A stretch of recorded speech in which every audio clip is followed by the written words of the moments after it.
বিসমিল্লাহির রহমানির রহিম। আসসালামু আলাইকুম। আমি আজকের ভিডিও শুরু করার আগে আমি আপনাদেরকে অনুরোধ করব এই ভিডিওটা সাবস্ক্রাইব, লাইক এবং শেয়ার করবেন, যাতে জনগণের মধ্যে এটা ছড়ায় যায়। আজকে আমি প্রাদেশিক সরকারের প্রয়োজনীয়তাটা বলবো। মানে উন্নত এবং সভ্য দেশে, যারা দেশে যেমন কানাডা, ইউএসএতে, এখানে প্রাদেশিক সরকার অথবা স্টেট বলে উপর। আমি যদি পিছনের দিকে বলি, এই দেশে 3 ধাপের সরকার আছে। আমি আগেও বলেছি, সেটা হলো কেন্দ্রীয় ফেডারেল সরকার, মধ্যে হলো স্টেট অথবা প্রাদেশিক সরকার, নিচে হলো মিউনিসিপ্যাল সরকার। এর মধ্যে আর কিচ্ছু নাই, ডিসি নাই, কমিশনার, ইউএনও কিচ্ছু নাই। তো বাংলাদেশে যে প্রাদেশিক সরকার থাকলে সুবিধাটা হবে, এখানে দেখুন, এই যে প্রাদেশিক সরকারের হাতে শিক্ষা, চিকিৎসা, তারপরে বিভিন্ন ধরনের কৃষি উন্নয়ন, রাস্তাঘাট, প্রদেশের মধ্যে রাস্তাঘাট, বিভিন্ন রকম কাজ থাকে। যেমন শুধু কাজ ফেডারেল গভর্নমেন্ট মানে কেন্দ্রীয় সরকারের কাছে বৈদেশিক সম্পর্ক, ট্যাক্স তোলা, ফাইন্যান্স এবং ডিফেন্সটা থাকে, আর বাকি কাজ প্রভিন্সের কাছে থাকে, মিউনিসিপ্যালিটির কাছে। তো বর্তমানে বাংলাদেশে যে জমি জমার, তহসিল অফিসের কাজ, রাজুকের যে প্ল্যান পাস কাজ, মিউনিসিপ্যালিটির মধ্যে যত কাজ আছে, পরিষ্কার গার্বেজ ক্লিন করা, এগুলোর কাজ সব,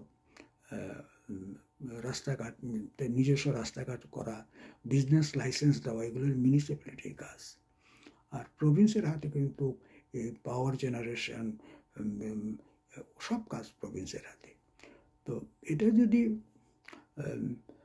আমাদের বাংলাদেশে এই সরকারি চাকরিতে যারা আছে, বিশেষ করে হসপিটালগুলো দেখেন, রাজশাহী, চিটাগাং, বিভিন্ন সিলেটের যে হসপিটাল আছে, ওখানে ডাক্তার এবং ওখানে যে কলেজ আছে, ওখানে চিকিৎসা মানে সব রকম সরকারি কর্মচারী, ওদেরকে নিয়োগ দেয় সেন্ট্রাল থেকে। ওরা ওখানে জয়েন করার পরই তদবির করতে থাকে ঢাকায় আসতে। তো সবাই ঢাকায়, কারণ সব চিকিৎসা, ভালো এগুলো আসে, সব ডাক্তাররা থাকে না ওখানে, ওই বাইরে থাকতে চায় না, সব ধরনের প্রফেশনাল লোক বাইরে থাকতে চায় না। তো এখন যদি প্রভিন্স হয়, প্রভিন্স এইগুলো তার প্রভিন্সে নিয়োগ দেয়। ফলে রাজশাহী ডিভিশনের যে প্রভিন্স থাকবে, সেই প্রভিন্স তার অধীনেই ওই এলাকার হসপিটালের জন্য ডাক্তার নিয়োগ দিবে, ওই এলাকার কলেজগুলোর জন্য চিকিৎসক নিয়োগ দিবে। এরা তো ওখানেই থাকতে হবে, ওরা আর আসতে পারবে না ঢাকায়। ফলে যারা ওখানে চাকরি করার ইন্টারেস্টেড, তারা ওইখানে জয়েন করবে এবং তারা তদবির করবে না। ওই হসপিটালগুলি ভালো চলবে, ওই কলেজগুলি ভালো চলবে, ওই সরকারি অফিসগুলো ওখানে ভালো চলবে, কারণ তারা জানে যে ওই প্রভিন্সই তাদের অ্যাপয়েন্টেড হয়েছে। ফলে তারা তদবির করবে না বাইরে যাওয়ার, ওখানে কাজ করবে। আর প্রভিন্স ওখানে সরকার হবে, ওখানে নিজস্ব পার্লামেন্ট হবে এবং তার মন্ত্রী থাকবে, এমএলএরা থাকবে। তারা তাদের লোকজন নিয়ে, তারা ছোট জায়গায় তো সব পরস্পরে চিনে, পরস্পর তার সাথে জড়িত হয়ে কাজ করবে। তাদের অধীনে সরকারি কর্মচারী, ম্যানেজার, এই দেশে থাকে ম্যানেজারের অধীনে কর্মচারী, এরকম ম্যানেজার কর্মচারী নিয়ে তারা সব রকম কৃষি কাজের বলুন আর রাস্তাঘাট বানানো প্রভিন্সের মধ্যে, এগুলো কাজ তারা করবে। এই লোকগুলো আর ঢাকার দিকে আসতে চাইলেও পারবে না, কারণ তারা তো প্রভিন্সে অ্যাপয়েন্টেড। ফলে ঢাকার উপর চাপ কমবে, অনেক জনসংখ্যার চাপ কমবে। যখন প্রভিন্সে ভালো হসপিটাল হবে, প্রভিন্সে ভালো কলেজ ইউনিভার্সিটি হবে এবং টিচাররাও থাকবে, ওখানে টিচার ডাক্তাররা থাকবে, তখন কিন্তু ফলে ওই জায়গাগুলো উন্নত হবে এবং লোকে ওখানে থাকবে, ঢাকায় আর আসবে না ভালো চিকিৎসার জন্য। কারণ প্রভিন্সের সরকার তো ওখানেই ভালো হসপিটাল করেছে, ভালো ডাক্তাররা ঢাকার জন্য যাওয়ার জন্য তদবির করে না, ওখানে ভালো ইউনিভার্সিটি কলেজ আছে, স্কুল আছে, ফলে প্রভিন্স নিজের এলাকায় ওগুলি গইরা তুলেছে প্রভিন্সিয়াল সরকার। ফলে এতে ঢাকায় আসার দরকার পড়বে না সব প্রভিন্সের জন্য। তো প্রভিন্স গঠন নিয়ে আমি কোনো আলোচনা দেখতে পাইনি। এটা প্রভিন্স হলে জনগণ নিজেকে নিজে শাসন করবে। এখানে বাংলাদেশের সিস্টেমে প্রধানমন্ত্রী মানে সরকার বলে প্রধানমন্ত্রীর প্রতিনিধি হলো ডিসি। লোকে দরখাস্ত করতে হয় ডিসির কাছে, ইউএনওর কাছে, যে এইটার ওইটার জন্য। এটা একটা স্বাধীন দেশের স্বাধীন নাগরিকের জন্য অবমাননা, অসম্মানজনক। তারা স্বাধীন দেশের স্বাধীন নাগরিক, তাদের জন্য এটা অসম্মানজনক। আমরা মনে করি আমাদের দেশে এটা অসম্মানজনক। এই ধাপটা ফলে এই ডিসি ইউএনও এগুলো কমিশনার এগুলো থাকবে না। তো প্রভিন্সে অ্যাপয়েন্টেড যারা প্রভিন্সই থাকবে, ওখানে কাজ করবে। আর প্রভিন্সে হাইকোর্ট থাকবে, হাইকোর্ট থাকবে প্রভিন্সে। আর সুপ্রিম কোর্টের আপিল ডিভিশন, ওইটা সুপ্রিম কোর্ট নামে শুধু ঢাকায় থাকবে। ফলে প্রভিন্সের ওরা হাইকোর্ট নিয়োগ দিবে। তো হাইকোর্টের থেকে প্রভিন্সের চিফ জাস্টিস হবে সিনিয়রিটি বেসিসে, এবং by rotation, automatic by rotation ওখান থেকে আপিল ডিভিশনে আসবেন সিনিয়র যিনি হবেন বাই রোটেশন। প্রত্যেক প্রভিন্স থেকে ওই চিফ জাস্টিস আপিল ডিভিশনে আসবেন, অটোমেটিক বাই রোটেশন প্রত্যেক ইয়ের থেকে আসবেন। তো ফলে ওই প্রধানমন্ত্রীর হাত থাকবে না যে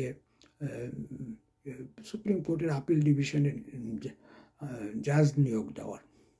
আর স্বৈরাচার ঠেকাইতে হইলে ফলে ওই জুডিশিয়ারি তার অধীনে থাকতে পারতেছে না। আর ওই সুপ্রিম কোর্টের আপিল ডিভিশন থেকে বাই সিনিয়রিটি চিফ জাস্টিস হবেন। এদিক দিয়ে এবং ওনাদের উপর দায়িত্ব দেওয়া যাবে যে ইলেকশন কমিশনার ওনারা নিয়োগ দেবেন, chief election commissioner appeal division নিয়োগ দেব, কিংবা appeal division in consultation with chief justices of প্রভিন্সের, এইভাবে একটা অ্যারেঞ্জমেন্ট করা যাবে।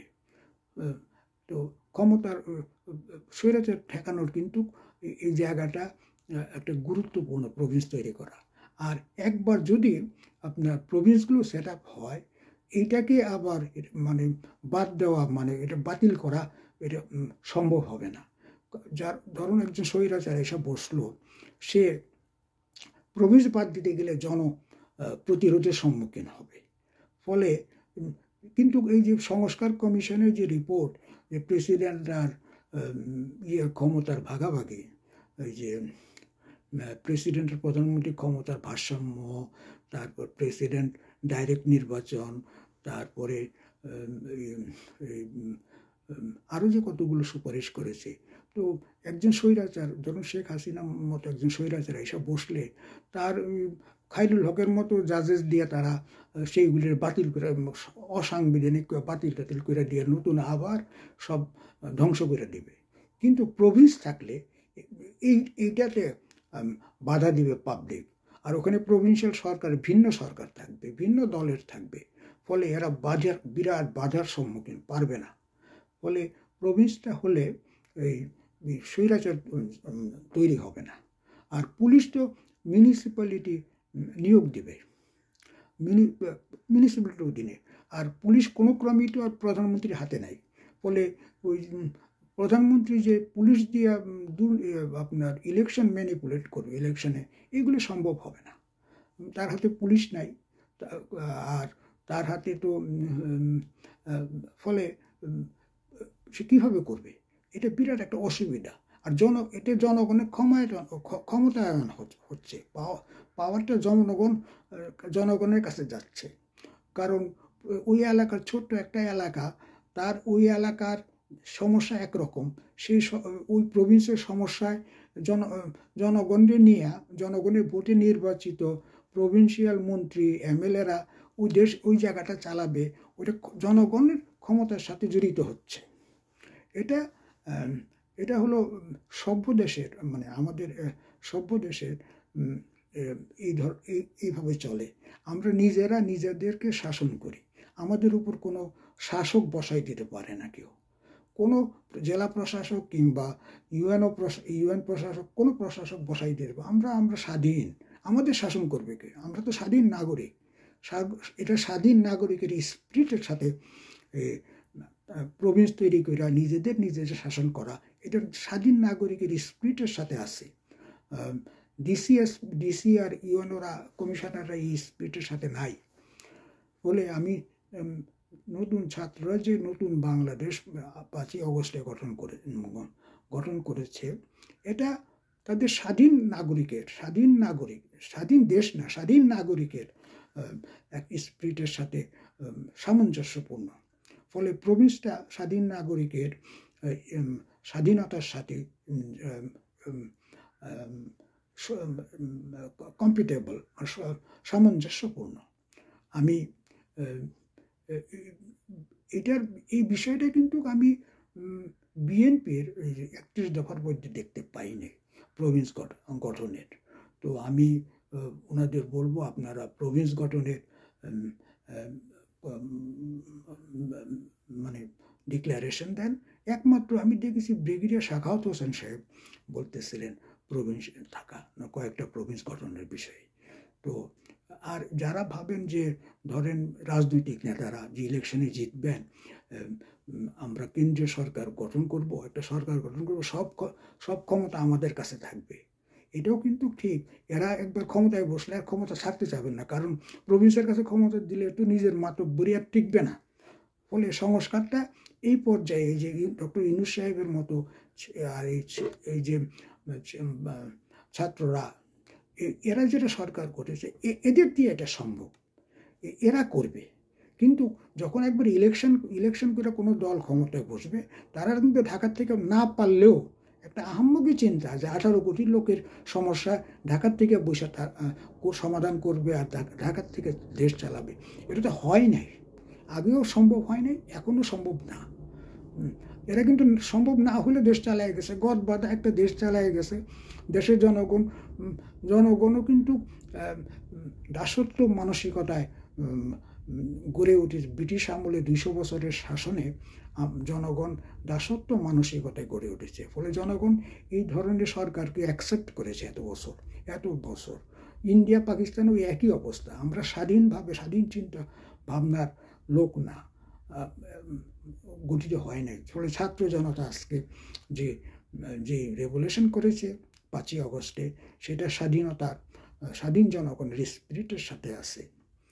তো এইভাবে প্রচেষ্টা কইরা ক্ষমতা প্রদেশের হাতে দিয়ে দেওয়া, এটা ক্ষমতা বিকেন্দ্রীকরণ প্রদেশের হাতে, এটা সব দিক দিয়ে ভালো। এবং প্রদেশের হাতে দেশে কলকারখানা গইরাটা দায়িত্ব থাকবে অনেক। প্রদেশের সব কাজ করার দায়িত্বটা দেশীয়ভাবে প্রদেশের হাতে থাকবে। ফলে প্রদেশটা খুব গুরুত্বপূর্ণ। আমি সংস্কার কমিশন, এই যে সংবিধান সংস্কার কমিশন, প্রশাসনিক কমিশন, এদের সকলকে অনুরোধ করব, আপনারা এই প্রদেশ গঠন করার রিকমেন্ডেশন করুন। এবং এখন যে বিভাগগুলো রয়েছে বর্তমানে, সেগুলোর কিছু বিভাগের কয়েকজন আশেপাশে বিভাগের সাথে মার্জ করে কয়েকটা প্রভিন্স করার ব্যবস্থা করুন। তো আমার আরও আছে বক্তব্য, কিন্তু আর দীর্ঘায়িত না করে আমি এখানেই আমার বক্তব্য শেষ করছি। আপনারা সবাই ভালো থাকবেন। আল্লাহ হাফেজ।